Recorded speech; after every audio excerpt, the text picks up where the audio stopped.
Hello everybody, it's time for the Steckline Report. Glad you have time to join us. I'm Larry Steckline. Just had word a few days ago that the Krause Corporation has agreed to a merger acquisition. And I know a lot of you, no matter where you live, have heard of the Krause Corporation. I remember it back on the farm in the 1950s when I was farming with my dad. The one-way plow. What a innovative help that was for us on that old small farm of ours in northwestern Kansas. Well, the Krause Corporation, founded by the way in 1916 by Mr. Henry Krause, has agreed to merge with Kuhn Group, North America of Brodhead, Wisconsin. The Kuhn Group has been in this business a good long time, but this merger will expand them dramatically in areas that they've never been in. And so it's going to be interesting when the Kuhn Krause Incorporated organization gets started, and that'll be very, very soon. By the way, Krause in Hutchinson, Kansas, the plant will continue to operate there.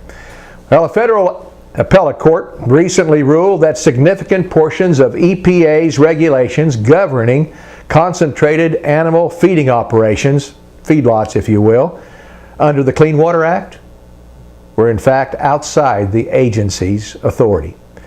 A lot of people in the world of agriculture are happy about this. The National Pork Producers, American Farm Bureau, United Egg Companies, several farm organizations filed this lawsuit because it was putting a burden on livestock operations that you couldn't believe. For example, the 2008 regulation, which set a zero discharge standard, included a duty to apply for a Clean Water Act permit for all feedlots that discharge or propose to discharge. The rule essentially established a presumption that these feedlots propose to discharge. The rule covered production areas, cropland on which manure is applied, and imposed, listen to this, fines of $37,500 a day, not only for illegal discharges, but for the failure of a feed yard or feedlot that had a discharge to apply for a permit. Folks, overreaching is right. Now, there isn't any doubt that we need some controls on the quality of our water.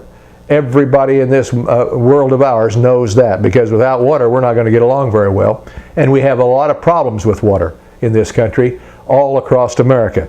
But this one was just a little bit out of bounds, in fact quite a bit out of bounds, and we're glad to see the District Court of Appeals invalidating portions of EPA's regulations. Estate tax. Have you thought about that lately? Well, I got to tell you, friends, now is a great time to focus on it and get with people that you know in the financial business, and especially lawyers, because there's been several changes. And, you know, of course, a big change this year, but then the problem is it'll probably change again in a couple of years.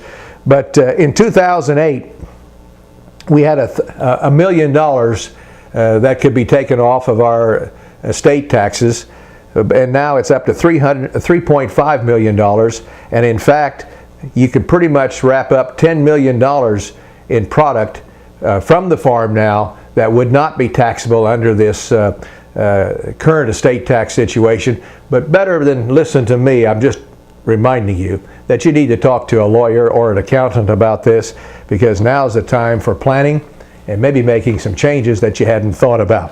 In the meantime, folks, we still are looking for moisture in a good part of this country for a lot of crops. Let's hope the old weather shapes up a little better than it has the past few weeks. That's it for this time's Steckline Report.